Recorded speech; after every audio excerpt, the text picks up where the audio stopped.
got some photos of this unit. And the gas fire in operation, this was actually taken a few weeks ago during a test. It was running with municipal waste and fire mix, about 25 to 30% tires. And you can see from the stack here, even though this does not have world-class cleanup technology on it, you can see how clean the exhaust is. And there's literally no smoke there. How about nitrogen oxide, things like that? How many tons of that? I mean, what's the? Okay. What are you putting out with this thing, this machine?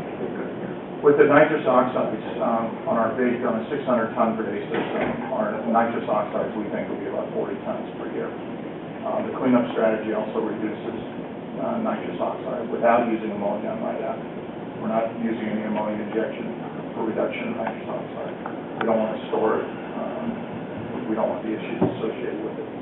We have a unique piece of equipment here on the wet ESP where we actually have an ozone generator in there to convert the NO2 and NO3 to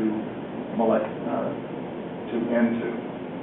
So it's molecular nitrogen, just like we breathe. What's the cover of the whole operation?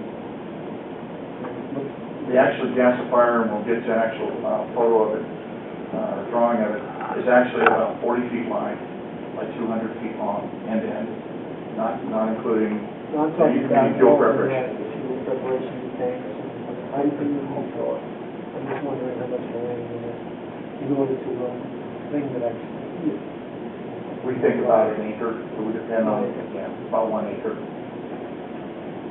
Obviously, we would have a standard pit that everybody's familiar with a claw and a storage, so we could have several days of storage down in there. And just to be clear about the odor part, since we brought it up here, we take a draft off this building where this material is stored.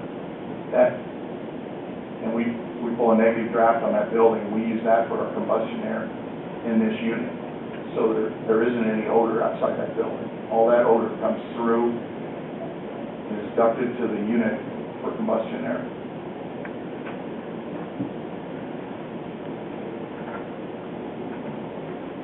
On the typical process flow diagram that we have here, it's just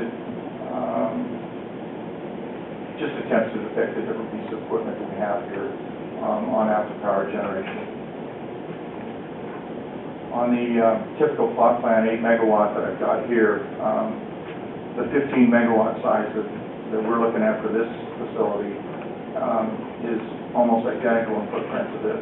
It's not any longer. The gasifier is about 1.5 feet bigger in diameter is the only difference. The boiler's a little larger, but not any wider.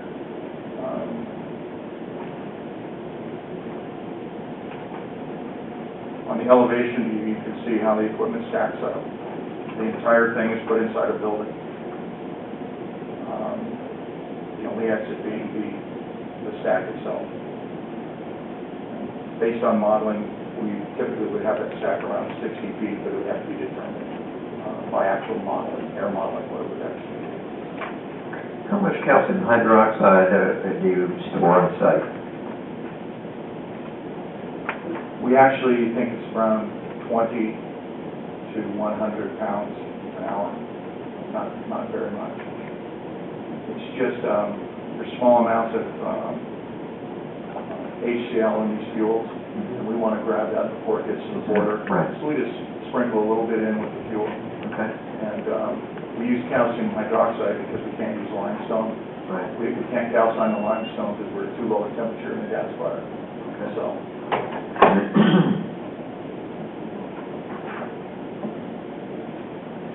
Typical 30 megawatt dual layout we have here. This is only to demonstrate this is going offshore somewhere, this exact system. But just want to demonstrate the modularity that we actually duplicate all the equipment over and over again in a separate train.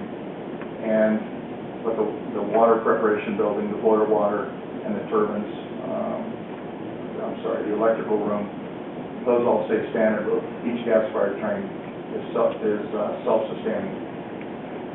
Now, in regard to water, how much water consumption do you have per day? Boy, the water question already. That's a great one.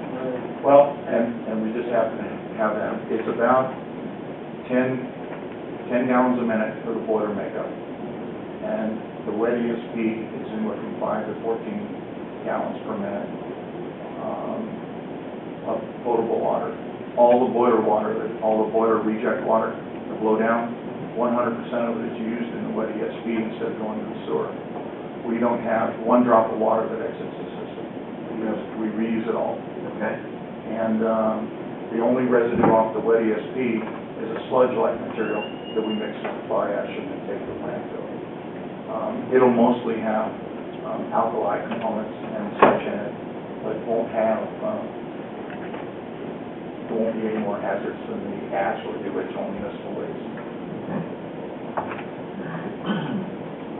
On the picture of the dome there, I've got that in there. This is a presentation I did 2 times in the last couple of months at national shows. But this is a picture of a facility in the UK. There's 3 of them like this that Veolia built.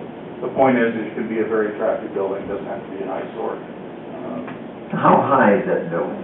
That one right there, I believe, is about 60 feet. I can't remember if this one's 60 or 80. Okay.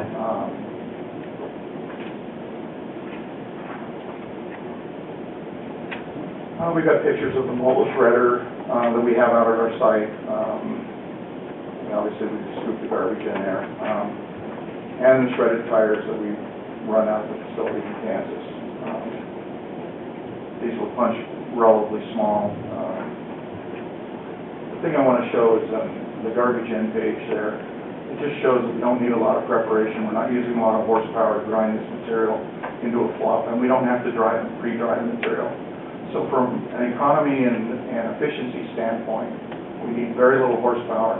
We have very little fuel prep required. And what it does is it just makes the final product that much, for those that are interested in the carbon footprint of the facility, there's very, very little mechanical preparation needed.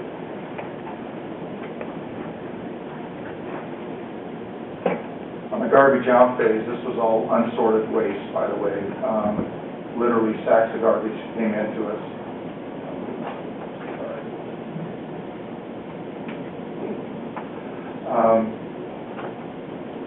These were just sacks of garbage that were put on a conveyor. They still had the cans and stuff in it. Obviously, that's not what we want to do here.